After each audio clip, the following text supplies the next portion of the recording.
Today I'm going to talk about the Sigma 150 to 600 Contemporary. I've had this lens for about 2 years now, and this is going to be my thoughts and review of it for the past 2 years of ownership. So first, what comes in a box? We get the lens, obviously, the lens hood, pinch style cap, and the standard Sigma zippered bag that comes with almost all the Sigma lenses. Build quality on this lens is fairly good. It doesn't have any looseness to it. The barrel doesn't wobble at all. It is made out of plastic versus the metal like the Sport, but it doesn't feel like it's built like a cheap plastic lens. It's more of the engineering grade plastic. You can see fully extended. It doesn't move at all. So it does feel pretty solid in your hand. It weighs, I believe, 4.5 pounds. The focus ring and the zoom ring are a bit tight on the lens. They have loosened up a little bit since the original purchase, but it does take some force to move them. I mean, it is a lot of glass you're moving in the front. There is a 92 millimeter filter thread, but it does take some force and get some time to get used to and loosen up. The focus ring, I wouldn't call it very smooth. It's kind of jerky. I wouldn't think you can get super precise focus from it. If, say, you do use this lens for video, trying to get precise focus, if you move slow, as you can tell, it gets kind of jerky in the movement. I really have never used the focus ring on this for manual focus. So the buttons on it. You have 4 switches on here. Your autofocus, manual focus, and manual override. Honestly, I have no idea what the purpose of the manual override is, because you already have that option since it's a ring type USM focus motor, so you can manually override at all times. You have a focus limiter for full 10 meters to infinity or 2.8 meters to 10 meters. Your focus stabilization. So you have 1, which is your standard up and down, left and right, and 2 is for panning. Last on here, you have your custom function buttons.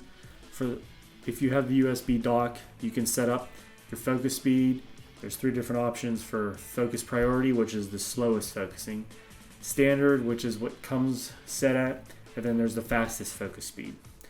And then there's also for your OS, you have 3 different versions for moderate, dynamic, and standard. Comes set at standard. It's okay. It's a little jumpy in the viewfinder. If you set it to moderate or dynamic, the viewfinder becomes almost rock solid, and it has very good stabilization. At 600 millimeters on a static subject, I can get down to about 1/40th of a second and still get a pretty sharp shot. Last is your lock. So this will lock it at 150 millimeters so it doesn't creep. You also have soft lock. So at every stop marking, you can lock it and it won't move unless you give it a good jerk of a movement to actually unlock the switch. But it helps keep it so there's no creep whenever you're using the lens. Although with how tight this zoom ring is, I've never experienced any creep at all. Focus speed on it, I guess you can say it depends on which focus mode you have it on the autofocus priority. It's a little slower. I wouldn't say it's slow, but you can tell that there is a little bit of a slowdown in the focus versus the standard. The standard is fairly quick, but whenever you have it set on fast, it's very fast. I would say it's probably close to what you would see on most of the USM Canon lenses. It is pretty quick. Focus accuracy, it is accurate at focus. I had to adjust in the dock just a little bit. I fine-tuned each of the focal lengths, but it was only off by a few points on a couple of them. So I would say the focus accuracy is good. It's going to vary from camera to camera. It seems these days that most lenses, they can benefit from some micro adjustment. And focus consistency, I would say that it is consistent. There isn't like you're going to go out and shoot it and it's going to miss here and there. It is pretty consistent. I don't have very many shots that are missed from the lens. It's usually me messing up in some way, but the focus is consistent and reliable. It is a slower lens.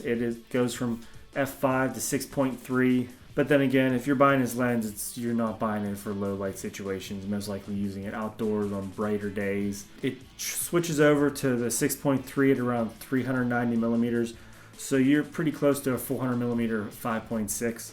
It isn't meant to be used as a low light lens. It's meant to be used outdoors, a bright day, to capture birds and any type of wildlife or anything you need a 600 millimeter focal range on. Image quality, I have to say, is very good. I've had no complaints about it. Everything is nice and sharp. Even at 600 millimeters, I find the lens to be quite sharp. So in conclusion, what I think of the lens is, for the price we get right now, brand new, there's some sales I see at the time of making this, it's $9.89. If you're okay buying used, you can get them in pretty much new condition around $800. So for $800, what you're getting is up to a 600 millimeter zoom that has very good image stabilization, some customization, and nice build quality and very good image quality. I'd say it's a pretty good deal.